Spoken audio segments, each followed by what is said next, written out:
Film की शुरुआत होती है और हम एक लड़की को देखते हैं जो कि समुद्र में बहकर एक आइलैंड के किनारे पर आ गई थी। इस लड़की का नाम जैन होता है और इसके साथ इसका फ्रेंड ब्रैड भी यहाँ बहकर आ गया था। वो उसके पास जाकर उसे चेक करती है तो पाती है कि वो बुरी तरह से जख्मी था और कुछ ही देर में वो मारा जाता है। ये देखकर वो काफी परेशान हो जाती है और बाद में उसकी बॉडी को वहीं पर छोड़कर वो उस आइलैंड को एक्सप्लोर करने लगती है। लेकिन इस आइलैंड पर कोई भी नहीं होता। ये पूरा आइलैंड सुनसान था, यानी कि ये लड़की यहाँ पर फंस चुकी थी। इसके बाद जब वो आइलैंड में अंदर जाती है तो उसे एक जगह पर एक थैला मिलता है जिसके अंदर उसे एक लेडीज का पर्स और कुछ बच्चों का सामान मिलता है।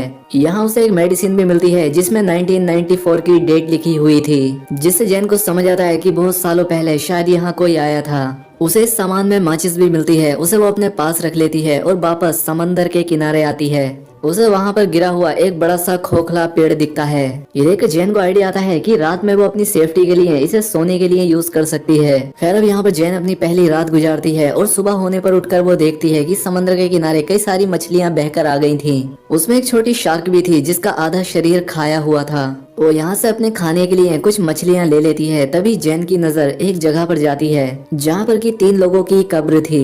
ये देखकर जैन अपने दोस्त के लिए भी एक ग्रेव खोदती है क्योंकि उसके दोस्त की बॉडी सड़ने लगी थी। खैर अब अगले दिन जैन जब आइलैंड का चक्कर लगा रही होती है तो वो देखती है कि किसी ने उसके दोस्त की बॉडी को निकालकर आधा खा लिया है। ये देखकर जैन काफी घबरा जाती है। उसे कुछ समझ नहीं आता कि आखिर ये किसने किया होगा। उसे लगता है कि जरूर ये काम किसी जानवर का है जो कि इस आइलैंड पर रहता होगा, इसलिए वो एक लकड़ी को नोकीला करती है और अपने लिए एक हथियार बनाती है। इसके बाद वो आइलैंड के बाहर बैठकर उस जानवर का इंतजार करने लगती है।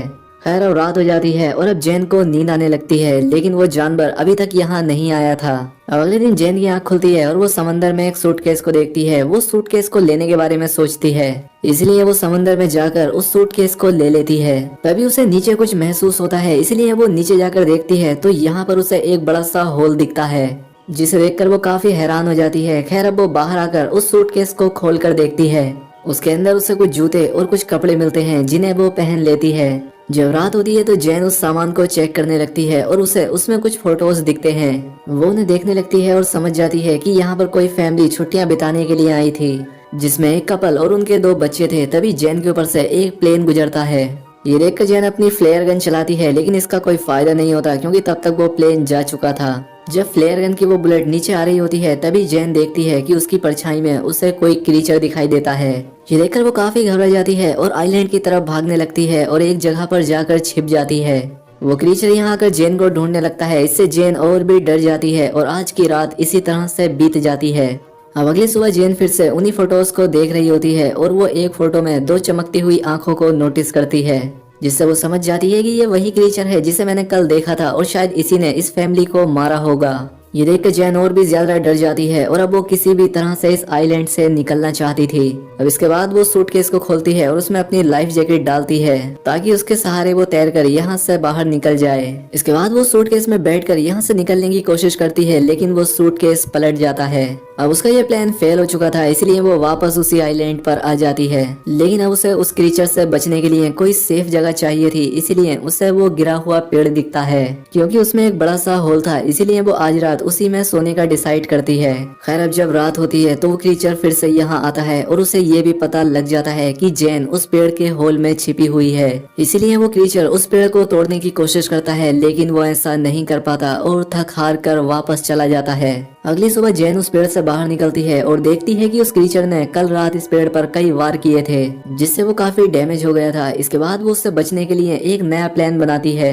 वो समंदर से कुछ बड़ी मछलियां पकड़ती है और उन्हें वहीं एक पेड़ पर टांग देती है। उसका प्लान था कि जब रात में वो क्रीचर यहाँ आएगा तो वो इन मछलियों को खाकर वापस चला जाएगा और इससे उसकी जान बच जाएगी। अब जैन अगली सुबह उठकर देखती है कि उसका ये प्लान काम कर गया। उस क्रीचर ने यहाँ आकर उन मछलियों को खा लिया था, जिससे जैन की जान बच गई थी। तभी जैन की नजर समंदर के किनारे पर जाती है जहाँ किसी की बॉडी बहकर आ गई थी।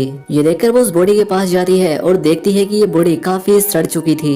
ये देखकर उसके मन में एक आइडिया आता है और वो इस बॉडी को भी वहीं पेड़ पर लटका देती है ताकि वो क्रीचर उस बॉडी को ही आकर खाए और चला जाए। अब उसके लिए यहाँ सरवाइव करना काफी मुश्किल हो गया था। आज रात के लिए उसने यहाँ पर एक गड्ढा बनाया था जिसमें जाकर वो छिप जाती है और उस क्रीचर के आने का इंतजार करती है। जब रात होती है तो वो क्रीचर यहाँ आता है और जैन पहली बार उस क्रीचर को देखती है। वो उस क्रीचर को देखकर काफी डर जाती है क्योंकि वो काफी खौफनाक था। अब वो यहाँ आकर उस बॉडी को खा जाता है। तभी जैन को अपने पास से कुछ आवाजें आती हैं और जैसे ही वो देखती है तो उसे वहाँ उस क्रीचर के पैर दिखाई देते हैं। ये देखकर वो और भी ज्यादा घबरा जाती है, लेकिन किसी तरह से खुद को कंट्रोल करती है।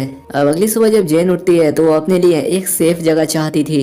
अब क्योंकि उसने उस क्रीचर की हाइट देख ली थी, इसीलिए वो अपने लिए पेड़ के ऊपर एक झूला तैयार करती है ताकि वो क्रीचर उस तक ना पहुंच सके। इसके बाद वो उस झूले में जाकर बैठ जाती है।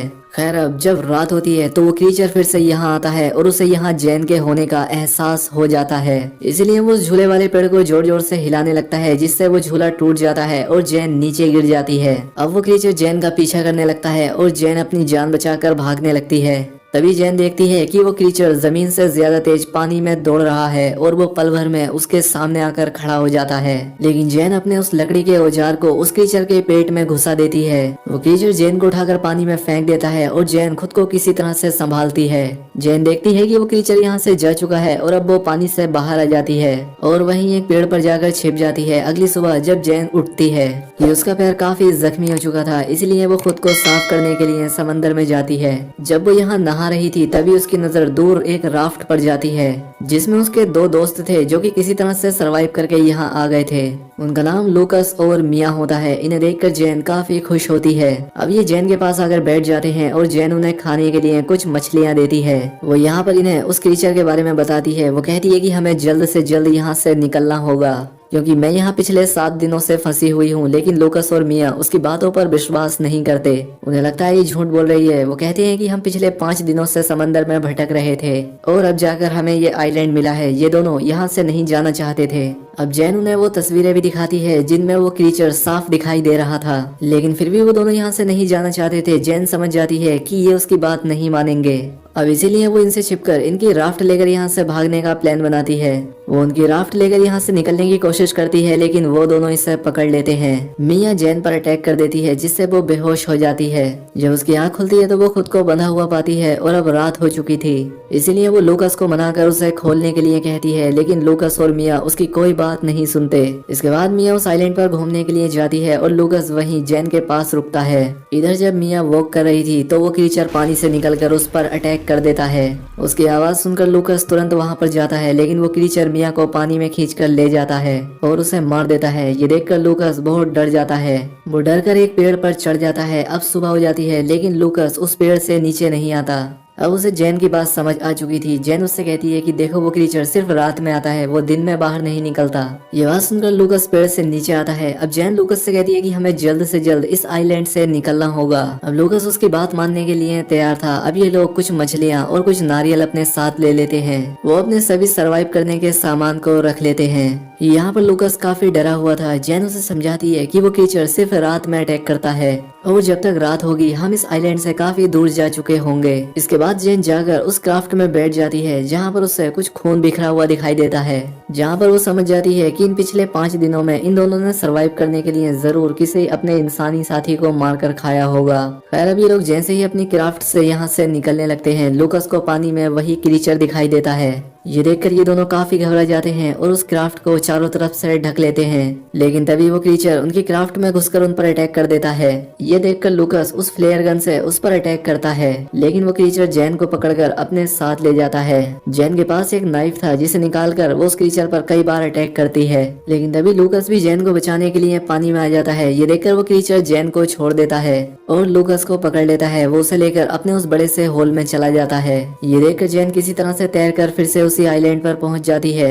जैन को लूकस की मौत का काफी दुख होता है, इसीलिए वो उस क्रीचर का सामना करने का डिसाइड करती है। इसके बाद वो वहाँ पड़ी लकड़ियों से कई सारे नुकीले हथियार बनाती है, लेकिन ये औजार उससे कम नुकीले लगते हैं, इसीलिए वो वहाँ की ग्रेप को खोदती है और उसमें से कंकाल को निकालकर उनसे काफी नुकीले हथियार बनाती है। वो उस क्रीचर को आग में जलाने का प्लान बनाती है, इसीलिए वो वहाँ पड़ी सूखी झाड़ियों को इकट्ठा करती है और उनसे एक घेरा बनाती है। अब उसने अपने ट्रैप को तैयार कर लिया था। खैर अब कुछ देर के बाद रात होती है और वो क्रीचर यहाँ आता है, वो भी उसी जगह पर जहाँ उसने ट्रैप लगाया था। तभी जैन यहाँ झाड़ियों में आग लगा देती है, जिससे वो क्रीचर आग में फंस जाता है और अब जैन अपने उन नुकीले हथियारों से उस क्रीचर पर अटैक करने लगती है, जिससे वो क्रीचर काफी घायल हो जाता है। लेकिन अब वो जैन को पकड़ लेता है, लेकिन जैन उस पर अटैक करके भागने लगती है। तभी वो क्रीचर उसके सामने आ जाता है लेकिन अब वो काफी जख्मी हो चुका था, इसीलिए वो वहीं पर गिर जाता है। ये देखकर जैन उस पर बहुत सारे स्टेप करती है और बाद में उसका गला काट देती है।